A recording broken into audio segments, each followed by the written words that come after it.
नमस्कार बच्चों, मैं रोमिला देवी आज आप लोगों के सामने पुनः आई हूँ। हम लोग आज इस कविता का शेष भाग अभ्यास कार्य के रूप में करेंगे।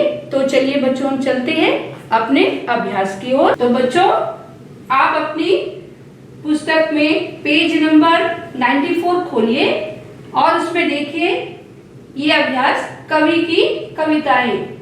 हम अभी इस अभ्यास को करेंगे, कवि की कविताएं।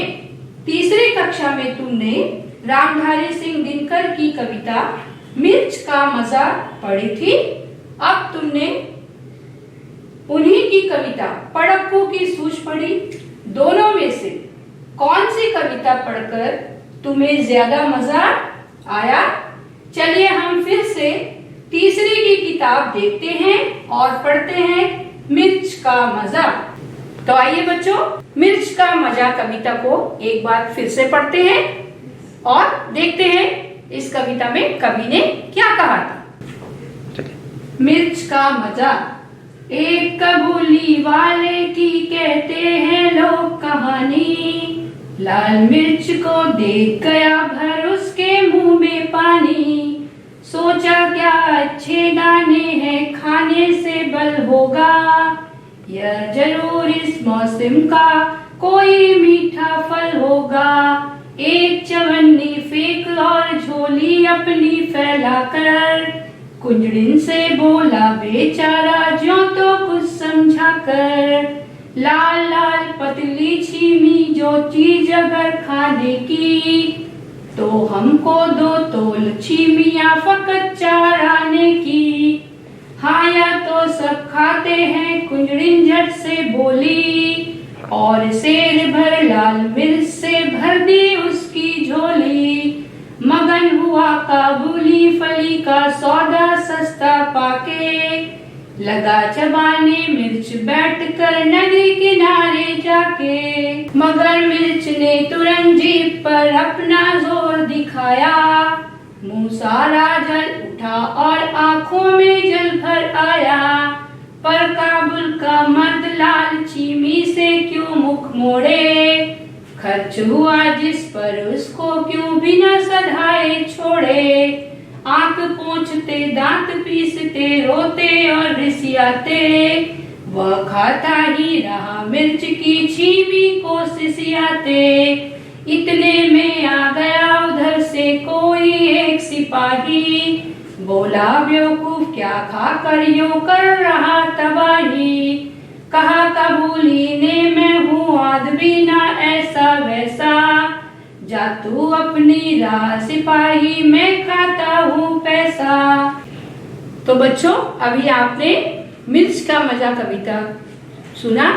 इस कविता में एक काबुली वाला लाल लाल मिर्च को देखकर बहुत कोई सुंदर फल है सोच के उसे खरीद लेता है और उसे खाने लगता है। वो जब खाता है तो उसे वो मिर्च बहुत तीखी लगती है और उसका सारा मुंह जलने लगता है। इतने में एक पुलिस वाला कहता है कि क्यों भैया आप ऐसे क्यों खा रहे हो? तो वो कहता है मैंने इसे पैसे से खरीदा है, मैं अपने पैसे को ही खा रहा हूँ। हम लोगों ने मिर्च का मजा पढ़ा। इससे पहले हम लोगों ने अपनी पाठ्य पुस्तक का पड़क्कू की सूझ पढ़ी थी। तो दोनों कविता को कवि रामधारी सिंह दिनकर जी ने ही लिखा था।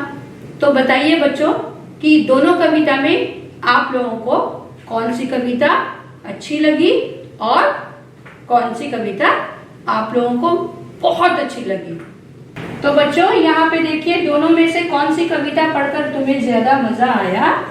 पहला है हमारा मिर्च का मजा और पड़क्कू की सूझ।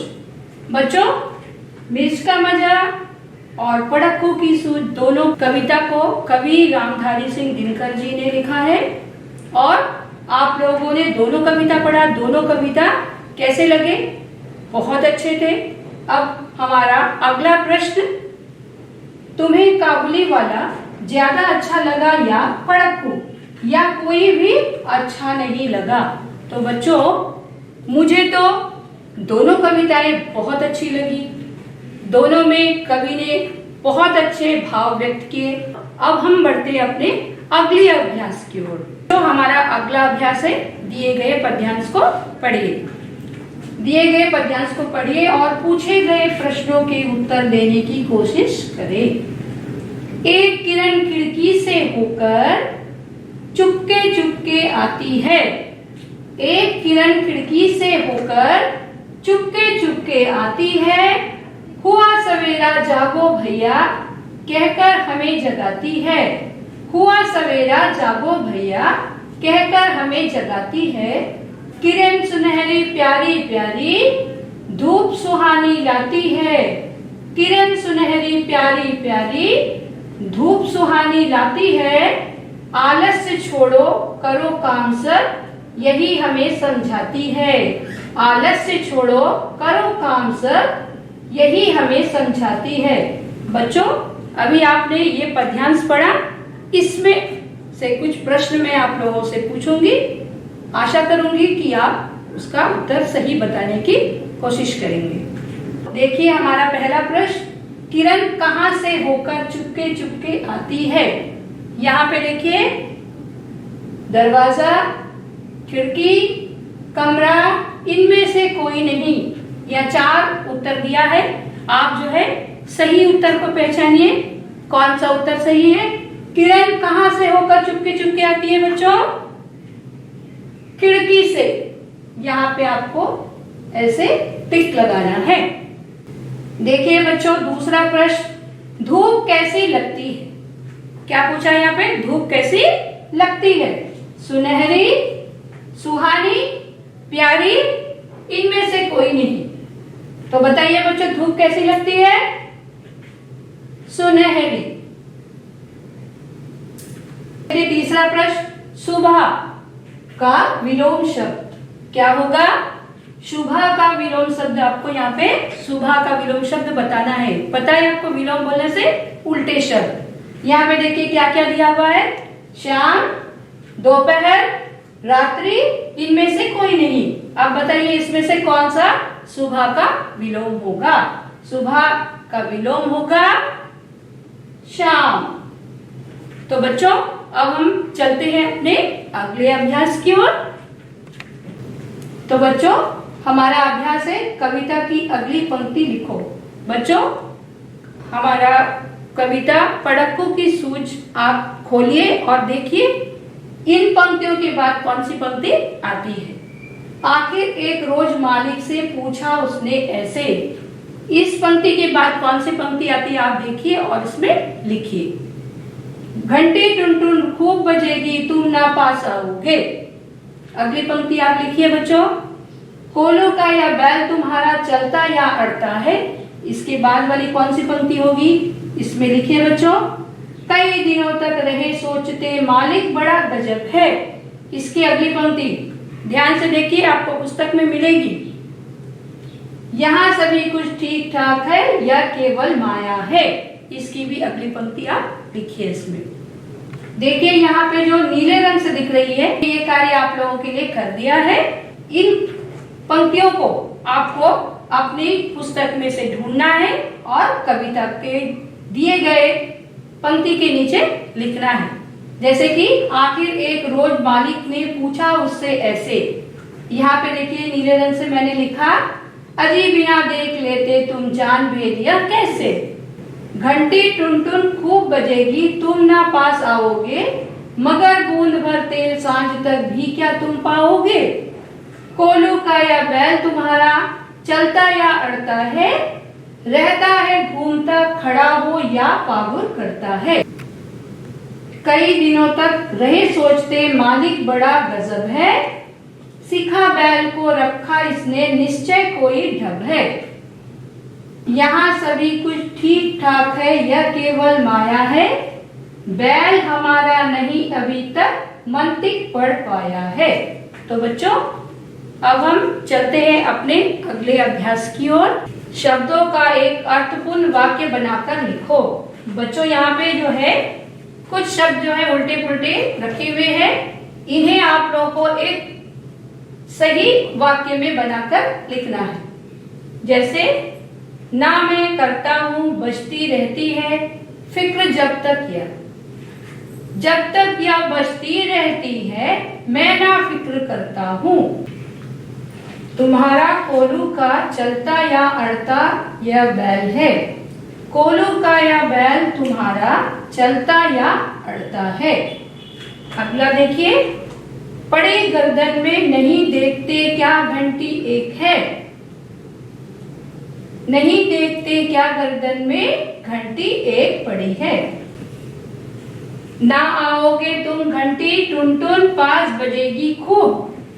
घंटी टुन टुन खूब बजेगी तुम ना पास आओगे। अगला देखिए, सिखा निश्चय बैल कोई को रखा डब इसने है। सिखा बैल को रखा इसने निश्चय कोई ढब है। अगला देखिए, नहीं हमारा मंतिक बैल अभी तक पढ़ पाया है। बैल हमारा नहीं अभी तक मंतिक पढ़ पाया है। तो बच्चों चलिए हम चलते हैं अपने अगले अभ्यास की ओर। शुद्ध शब्दों पर घेरा लगाइए। यहाँ पे 3 शब्द दिए गए हैं, इनमें से कौन सा सही है उससे आप चुनिए और उसमें घेरा लगाइए। और इसके लिए मैं आपको आसानी के लिए, आप लोगों के लिए यहाँ पे मैंने चित्र भी दिया है। ये चित्र भी देख के आप जो है पहचान सकते हो और समझ सकते हो। पहला है विद्यार्थी, यहाँ में भी लिखा है विद्यार्थी, यहाँ में भी लिखा है विद्यार्थी। इसमें से सही कौन सा है आप लोग बताइए, कौन सा है बच्चों? विद्यार्थी।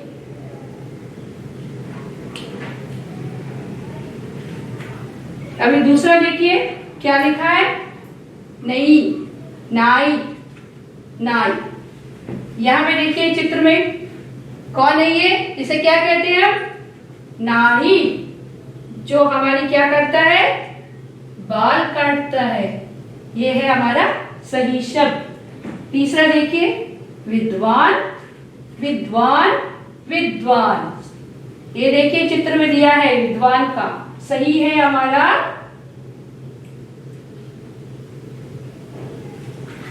अगला देखिए, कुत्ता, कुत्ता।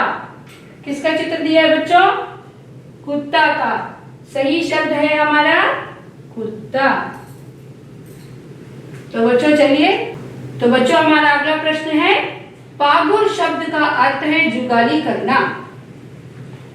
बैल के अलावा और कौन कौन से पशु जुगाली करते हैं, नाम बताइए। यहाँ में मैंने आप लोगों की आसानी के लिए उन जानवरों का चित्र भी रखा है। देखिए, पहला है बकरी। बकरी भी जुगाली करती है बच्चों।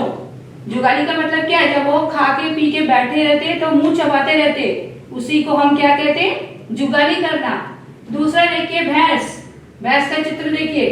गाय, गाय, जिराफ, जिराफ। ये सब जानवर क्या करते हैं बच्चों? खाने के बाद जब बैठते हैं तब ये मुंह को चबाते रहते हैं, इसी को हम जुगाली करना कहते हैं। तो हम बढ़ते हैं अपने अगले अभ्यास की ओर। बच्चों, कुछ शब्द सुनने में एक जैसे होते हैं परंतु उनका अर्थ सर्वथा भिन्न होता है। बोलने में हमें कुछ कुछ शब्द एक ही तरह लगेगा लेकिन उसका अर्थ जो है अलग अलग होता है, भिन्न होता है। तो बच्चों यहाँ देखिए उदाहरण के तौर पे, जैसे दिशा, एक दिशा। दिशा बोलने से जानते हो ना कितनी दिशाओं के बारे में पता है आप लोगों को? 4 दिशा के बारे में पता है। उत्तर, दक्षिण, पूर्व, पश्चिम बोल के 4 दिशा जानते हैं ना। वही यहाँ पे लिखा है पूर्व और पश्चिम। और एक शब्द है हमारा दशा। दशा का मतलब होता है हालत। अब तुम सही शब्द चुनकर वाक्य पूरे करो। यहाँ पे मैंने जो है पहले से भर दिया है बच्चों, आप लोग को देखना है दोनों में से कौन सा मैंने भरा। मुझे क्रिकेट खेलने का शौक है। यहाँ पे मैंने दिया था शौक और शौक, तो यहाँ पे क्या आया? शौक। अंगूर बेल पर लगते हैं, बेल या बैल, तो यहाँ पे लिखा है बेल। तीसरा है फल उठाकर एक ओर रख दो, यहाँ पे लिखा है और या और, तो क्या आएगा यहाँ पे सही? और। तो बच्चों ये हमारा अगला प्रश्न है, सौर मंडल में 9 क्या होते हैं? ग्रह या ग्रह। यहाँ पे मैंने लिखा है ग्रह। सौर मंडल में 9 ग्रह है। तो बच्चों अभी हम लोगों ने पड़ाकों की सूझ पाठ के अभ्यास कार्य किए। मैं आशा करती हूँ कि आप लोगों को हमारा यह पाठ भली भांति समझ आ गया होगा। तो अब मैं आप लोगों से विदा चाहती हूँ। धन्यवाद बच्चों।